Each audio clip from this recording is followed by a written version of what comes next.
Howdy folks, and welcome to 50 Knock Mile Arc. Today we are in Hibbing, which is called the Range Airport for Hibbing and Chisholm in northern Minnesota. It is not a modeled airport, unfortunately. I have not modeled it myself like I have the other northern Minnesota airports. It's just with Xplane 10.5 possibly being the last version of Xplane 10. I haven't really been modeling airports because I don't know if they're going to make it into 11 or not, and I'd just rather fly than model right now. So it is not modeled, however, still looks okay. You can still see the highway going by, and you see Hibbing off in the distance a little bit to the right. So that's cool. We are flying today from Hibbing to Duluth, Sky Harbor in Duluth. And the reason for that is because I've been spending a lot of time driving between Hibbing and Duluth for some family stuff, like at least weekly. So every time I fly, I'm like, I know it's only, or every time I drive, I know it's only an hour and a half drive, but I'm like, man, how much nicer would it be to fly this every time? There are airports in both places. Can't fly in real life, so I'm going to fly in the sim. We're going to take the Piper Archer today because it's more comfortable than the Cessna. And we're going to take off at runway 22. I do have real world weather turned on. Now, in real life, it's pouring rain right now with 16-mile-an-hour winds in Hibbing and 22-mile-an-hour winds in Duluth, so we'll see how this works. Sky Vector said is 55-mile-an-hour winds at the surface, which is not accurate at all. I don't know why that's happening, but it is on Sky Vector. So we're going to see how this goes. I did not check the sim to see what weather it interprets, so I did not check wind or anything in the sim. I probably should, since we would check ATIS in real life, but I thought we'd just kind of go for it here. And if I get blown around too much, I'll pause the video and restart without weather, but I'm going to keep it. I'm not going to... I haven't flown and then stopped and then started again with changes. You're seeing it for yourself. So we're going to hop in here and get started on this flight. There isn't really much to talk about. It's just an airport in the middle of nowhere, Minnesota, going to an airport in less middle of nowhere, Minnesota, which I've flown to before, and we've flown this plane before. It's just a Carenado Piper Archer 2. I love it. I don't fly as much as I should. Every time I get in it, I wonder why I don't fly more than I do. What we'll do is give her the static elements, everything else will stay the same. Let's hop inside, and let's open up the window a little bit for now, get some airflow. That will close on its own as we take off, because that's just funny. I just like it. It's funny. Let's turn the heat on. We'll turn the heat on. Well, it'll kick in once we give it some air. It'll kick on once we give the airplane some power. Alright, not much to do in this guy either. We're just going to turn on our batteries and fuel pump. And for right now, we're just going to start it up and have a shot at it here. I guess I could have primed it too, but we didn't need to prime it. Alright. Let's get our lights on and our pitot heat, since we're going to be taking off. We're already on the runway. Totally VFR today. I guess I could throw in some instruments for Duluth, but I know the area so well that I don't need to. We're just going to go VFR. What else do we need? Nothing. Got lots of fuel, more fuel than we need, but we shouldn't land too heavy. Yeah, it's only half, so we should be good there. Let's put that back in. Anything else I'm missing? I guess I could print out an official checklist, but is this locked? There we go. I could print out an official checklist, but I usually save that for the big airplanes because they're more complicated, and I just enjoy the small ones just taking off and flying. So let's have a look outside. Nothing really to do or talk about. Our windsock isn't moving. But we're using runway 22 because it's the closest we can get to the direction into the wind, so that's what we're going to do. And we're going to put down some flaps. And this is a really short runway. I think I might do both set of flaps. Oh, there are 3 sets. I don't need 3, I just need 2. But it is a short runway. So, before I keep blabbing about nothing, let's rev this up, check out the parking brake, and away we go. Simple as that. Don't ask me what that was because I couldn't tell you. There, the little window closed. Alright, we're in the white arc. We're going to wait till we get to the green. We're at 80 knots, or 60 knots, I mean. Sorry, we're going to pull up. VFR. We're going to pull up. Positive rate, no gear, but we'll get the first set of flaps in. I'm not experiencing any wind.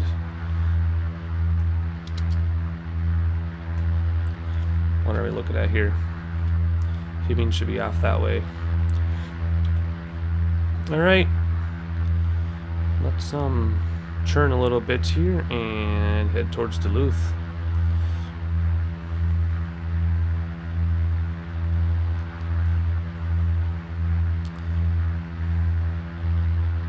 We're going to turn all the way around. Right now we're just heading north. About to head north. Keeping the turn coordinated. Try not to exceed a standard rate turn.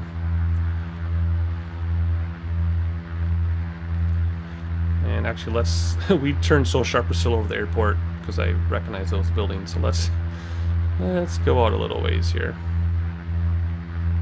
There we go. And I'll turn this thing down. Airport should be right back there. Well, you have to take my word for it. Trim this down a little more.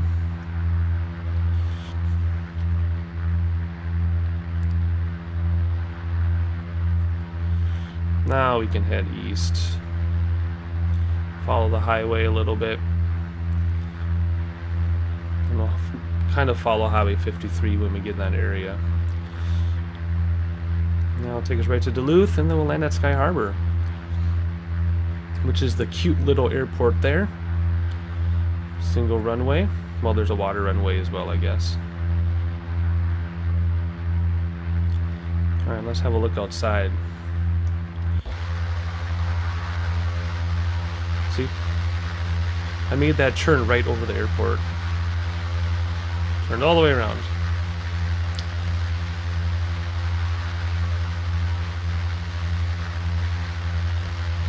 Under the cloud shadows.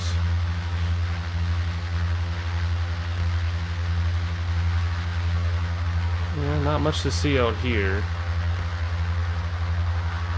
This is the Iron Range area of Minnesota, so I can't show you with my cursor because my cursor doesn't work in Bandicam, but if you look at that lake, if you follow the runway 31 and you go to the lake at the end of it there, you see the town of Hibbing to the left, but just past that lake, that's the Iron Range area, the iron ore ranges. And years ago, you would have huge hills where they would dig out because it's open mining or whatever they call it. So they would dig it out and make these big hills. Those hills are kind of gone now, though, or else they're all grown over. They don't look like hills. But so that's the beginning of your Iron Range. So there's a highway under us. You can follow this highway to Highway 53, but we're just going to kind of go at an angle here. And hang on, I can't fly outside. We will go at an angle to save a bunch of time because Duluth is southeast of Hibbing, and that highway there goes straight east, and then 53 goes southish, but we can shorten our trip by going like this. Where are we at? Around at 4,000 feet. You want to stay below the... You know what? No, I'm going to go into the clouds because we can. Alright, we're just doing some sightseeing before we enter the clouds. It does look really nice. See the cloud shadows on the ground and off into the distance. I'll have to mark our flight time when I land because it's about an hour and 24-minute drive if we do the speed limit, so I'm curious what it's going to be like flying. But as long as we stay pointed this direction and don't get blown off course, we are exactly pointed at Duluth Sky Harbor Airport. However, that does not take into account any wind, so that could throw us off a little bit. So once we get closer, I'll recognize some landmarks and I'll be able to adjust course since we're not using the instruments, we're purely VFR. But from this far out, it's too far away to hone in exactly because of wind. So, and if this were a flight we would do regularly, we would have all our landmarks memorized all the way along. All we can do really is follow the highways, but that would take a lot longer because they're right turns and things, where if we go at an angle, as a crow flies, it cuts off our flight time dramatically. So I will see you again when we enter these clouds. Alright, we're about to enter the clouds, and if you look, you can see that it's actually raining a little bit here. And it's kind of hazy, and that's pretty awesome. I haven't experienced this texture yet in SkyMaxx Pro, so that's cool. You can see the wispy clouds on our left there, off the nose. Oh, this is awesome. This is so cool. Hopefully we get another set here, because we're not going to climb much higher in this aircraft. So we might not actually get into the clouds, but at least we can see these wispy clouds just hanging down below. Just off the left of the nose, there's another one. And off the right of the nose as well. We go through another fluffy layer. Let's see if that's modeled off the wing. Let's see if it goes over the wing here.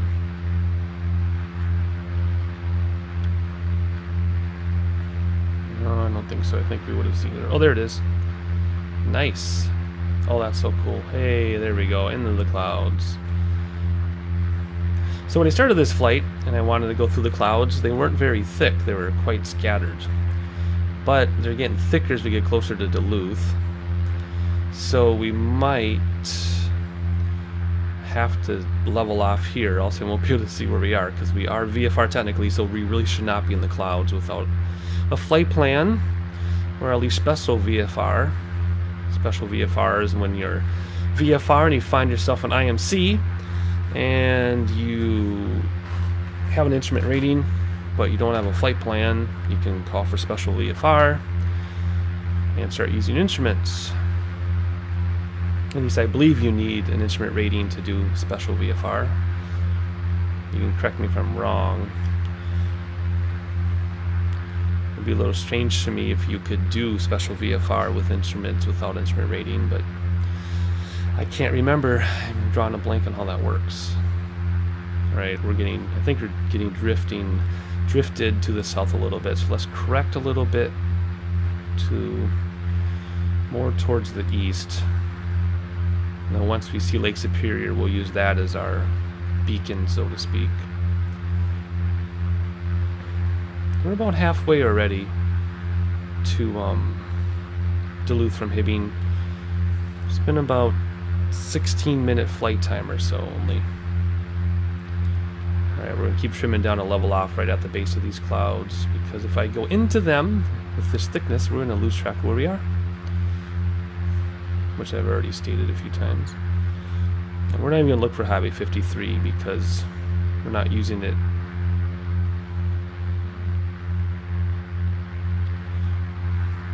Oh, this cloud stuff, isn't this so cool?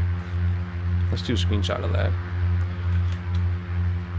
Also, if you're ever watching my videos and you wonder why it's like it'll stop a second and like everything's smooth and then the sim will freeze for a second, it's because I'm taking screenshots. And it stops the sim for about a quarter of a second or so, just in case you're ever wondering why it does that. Let's have a look outside at this. Oh yeah, this is why we buy SkyMaxx Pro. This is exactly why we buy SkyMaxx Pro.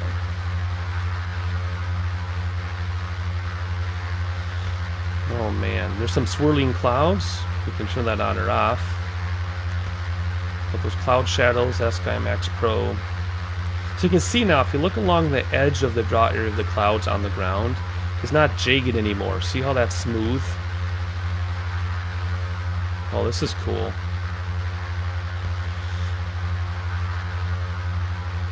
This is just wonderful.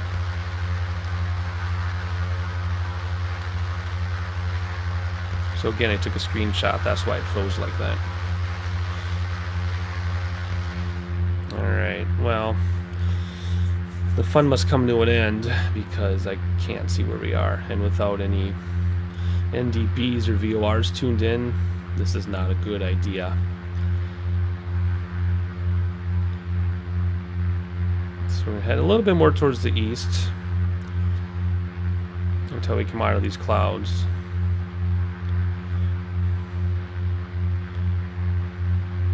so pretty. Alright, you know what? I have an idea. Take another screenshot. Let's tune in the Duluth VOR, just because I know what it is and I don't want to be stupid. So, oh, let's see. This has 2 radios. You think I'd be able to remember which one is which, huh? Nav 1 and 2. 1 is aftermarket 1, but 2 we can switch this and get our distance. So let's do Nav 2. It's 112.6 for the Duluth VOR. There we go. 16.9 nautical miles. 114 knots is our ground speed. But now we're just going to tune it in. So let's see what angle we want to approach at. Honestly, it doesn't really matter to me. Let's just line up and stay with it.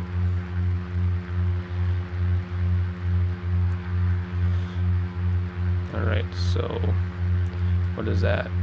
Let's just go an even 150.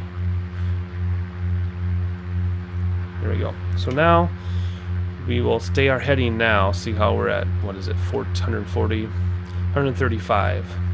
So we'll stay like this until we line up with it. And then we'll turn here to 150 or 15. So that needle should get closer and closer and closer. And when it lines up, we'll line up our 15 with that 15. See, it's moving. So now if we wanted to, we could go back into the clouds. But let's not. Let's just stay where we are. Just below the clouds. That was cool though, wasn't it? Yeah, much nicer. If you look out that left window where the draw area for the shadow stop, it's smooth now. It isn't jagged. That's really nice. We're almost lined up there, see? And then we'll turn to 15. And we'll fly right over the Duluth VOR. And that's about, I think it's 15 nautical miles from the airport. Okay, we're lined up, so we're going to turn to 15. And this will bring us just south of the airport because we got to stay out of their airspace anyway. And this should help with that.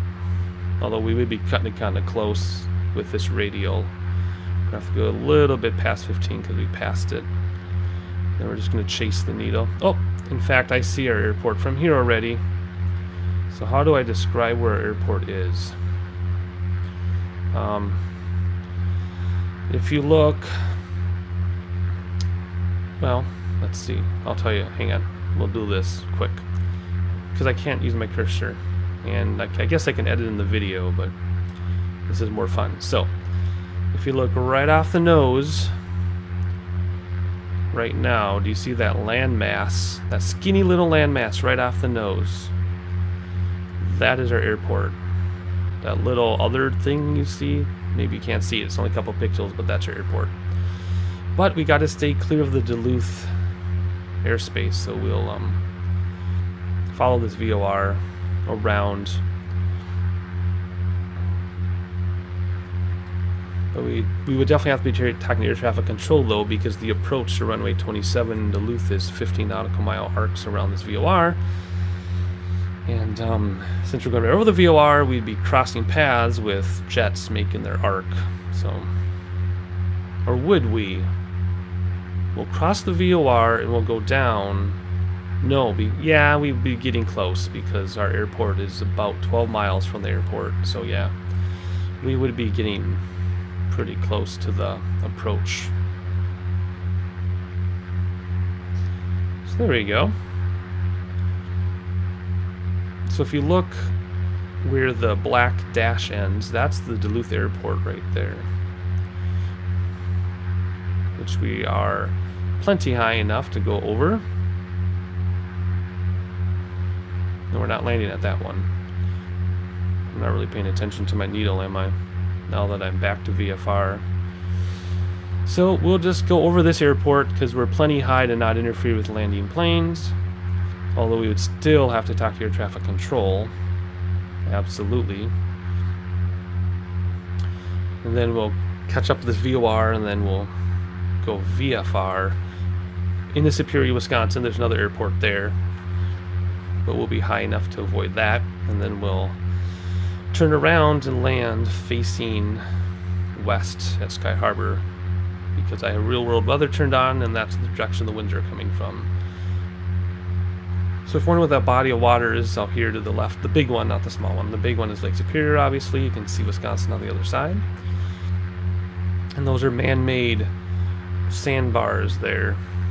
When they dug out the harbor, they made land. That's what those skinny land masses are. There are two of them. They break.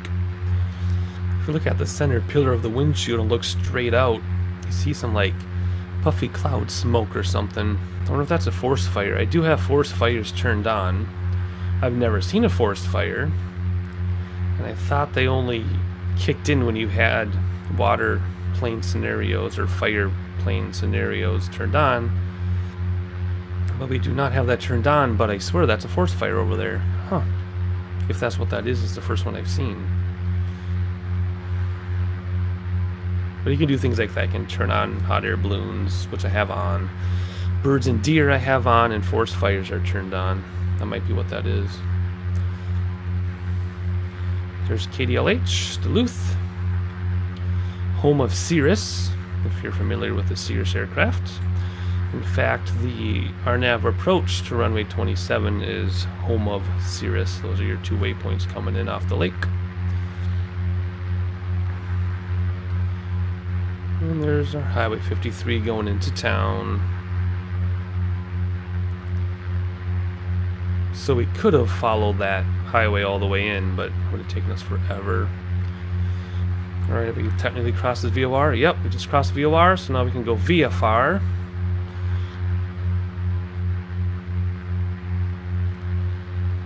I guess we technically haven't crossed the VOR, but it's below us.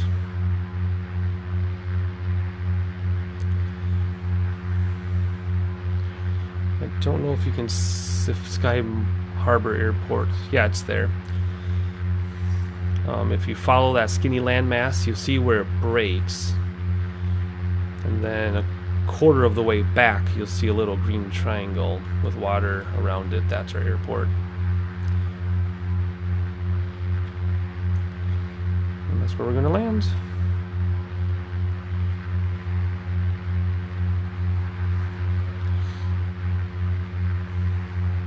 We finished our Lake Superior tour a while back in the Cirrus, landing at Sky Harbor Duluth.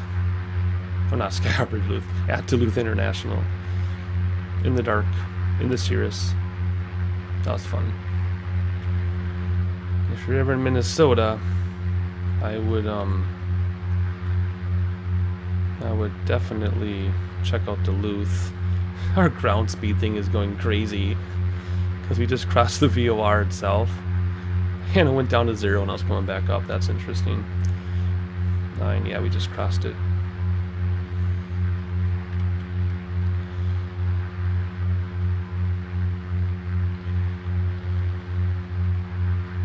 Wow, that looks pretty convincing for AutoGen. Again, the new AutoGen in 10.5. I have seen Duluth from the air in a small Beaver. I still wish somebody would model this area, though. Considering they're doing other small areas like Lufker and Moscow-Pullman, they should do KDLH and Sky Harbor, and even maybe two harbors even. Wisconsin has an airport right in front of us. I modeled that one for the Gateway. I did not model Duluth. I did not model Sky Harbor. Someone else much better than I am did those. And this train, I can't remember, it's like a 500 or 800 foot drop. I think it's a 500 foot drop from top of the hill to the water. You can kind of see it here if you know where to look.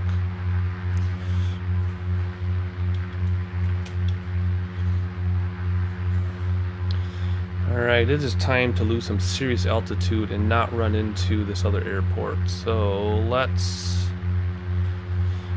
see, how should we do this? Neither airport has a control tower, so I guess you would just be on the radio.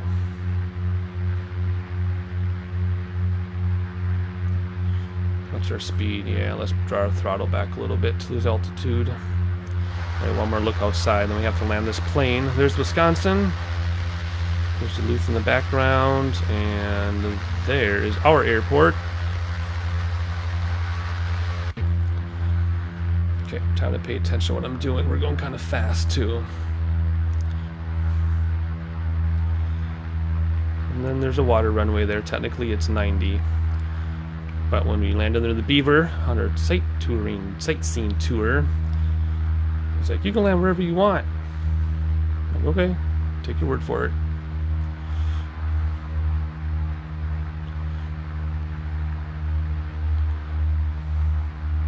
It was kind of funny though, because I asked him all these pilot questions and he made up every single answer. If there were questions I already knew the answer to. It made me feel kind of silly because yeah, I don't know. Felt kind of badly, but maybe it was. I should have been asking him questions. I'm not a pilot. But yeah, he just made up a bunch of stuff.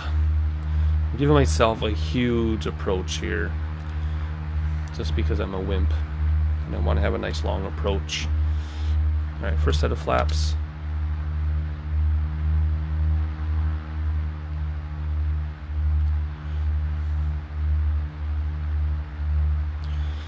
Gear's already down because it's fixed. Landing lights are already on because I left them on. To VFR or visual approach, so there isn't an ILS or anything to tune in. I'm watching my airspeed. We still need to come down though.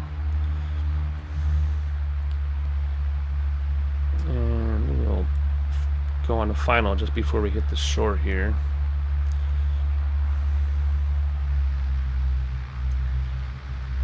And there's a break here, so airplanes, so big ships can get in. I think all the ships go through the lift bridge, but the super big ones must use the lift bridge and the smaller ones can use this one, I think, because I don't think it's dredges deep. I can't remember. Alright, so there are the houses, which really do exist. Well, here it's a park. There are houses on the other side. Second set of flaps, give it some more throttle. The pappies here were kind of low.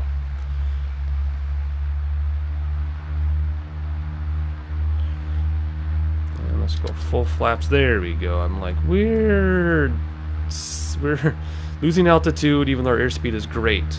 So therefore I kind of figured our flaps are not out all the way. Okay, I just didn't want to disturb the neighbors, so I'm kind of going at an angle. There are signs everywhere too to not disturb the residents when you're landing at this airport. However, like I said, there's actually a park to our right and in front of us. There aren't houses there. Still says we're kind of low and we're still losing altitude, aren't we? Man, I'm just having a hard time approaching my runways. Oh, we have a crosswind. Oh my, do we have a crosswind? Well, that's nice to know. I'm gonna have to crab it maybe. Let's see if I can not land on that threshold, because you're not supposed to. Oh wow, okay. Well, I'm not doing very well with my landings lately, have I been?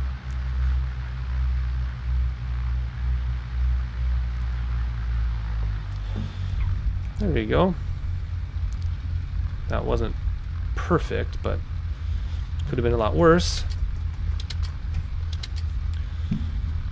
I want to do a replay with the gauges in sight so I can see what my VSI read when I landed. That was kind of maybe a little rougher than it needed to be. But anyway, let's get off this runway. Let's vacate, as they say. All or nothing braking system, I call it. I have brakes on like minimum or normal or something, and they're still dump that nose wheel down when you push on them. When I was here in real life for our sightseeing tour, there's only one other plane doing touch and goes, and oh man, were they rough landings. Oh, I could just sense the pilot cringing. They were bad. But better than I could probably do in real life, since I'm not a real life pilot. Let's just stop here, squeak. Actually, we should put the wings on the... Oh, let's just stop here. We don't want to hit that Mercedes. Set the parking brake. Let's hop outside a second. Actually, let's turn off our landing lights first. I know I didn't stop the plane in the right spot. Sorry. I should have turned these off on the runway. Where are they? Can't get around it. Oh, come on. There we go. We'll turn everything off when we're done with our replays. So let's have a look at that. Alright, let's first have a look at the actual landing from the outside a couple times, and then we'll check out the gauges and see how rough it really was. Well, we landed in a good spot. Well, that wasn't so bad, I guess. Let's have a passenger view. Do a short replay here. We're already over the threshold.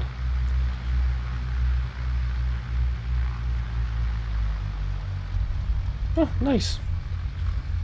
The runway view is kind of silly because the camera is at the end of the threshold, not the end of the actual landing part of the runway. Well, that's okay. Looks like I'm too high, but we landed right on the rubber spot, so cool. Alright, let's look at these gauges and see what it really was. Alright, so let's see here. We're at 10, 20, 10, 20, 18-ish or so. Yeah, could have been better. Want to try to keep it around 10 or so, but that was 18 to 20. I guess it was tolerable. Good. Alright, let's go back to real time and shut this thing down. Alright, we're back inside. We're just going to kill some stuff, turn off some lights if I can see them. Don't need the fuel pump. Turn off. There we go. Turn off that stuff. Oh, I didn't turn the heater off first. Nice to have that heat though. Now that should have locked it, so we should not be able to get out. Nope. So you have to unlock the door. Then you can get out, and then you can open that so all of our panicky sweat smell gets out and everybody can climb on out. And let's do that ourselves.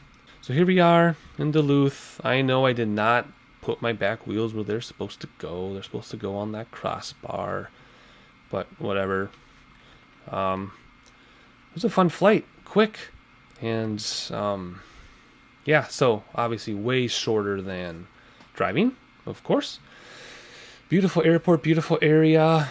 Few things I need to work on. I need to do some checklists, even with the tiny, easy aircraft. Right now I just have checklists for the more involved aircraft. I should really have a checklist for the little guys. I should also do some other flight planning with the little guys. I do this intricate flight planning with the bigger planes. These little guys, I just hop in and go. I should probably check out the radios and everything first in case we get lost. This case, I happen to have the Duluth VOR memorized, so I didn't need to look that up. I just tuned it in, even though I already knew where we were. By the time we caught the VOR, I already saw airport. But kind of nice to have a backup plan in case you run into IMC. And SkyMaxx Pro really did its job. Bandicam did its job. The Flight Sim 10.5 did its job. I'm having so much fun with these flights, and I hope you are having fun watching them. So if you found me by accident, please subscribe if you are a regular subscriber. Thank you for your continuing support. Spread the word about my channel. Not very many people are doing GA A to B. Not many people are doing A to B flights anymore either. So let them know I exist so all those people can subscribe to my channel as well. And enjoy those full water reflections for a second. Oh, that's beautiful. And we will catch you on the next one.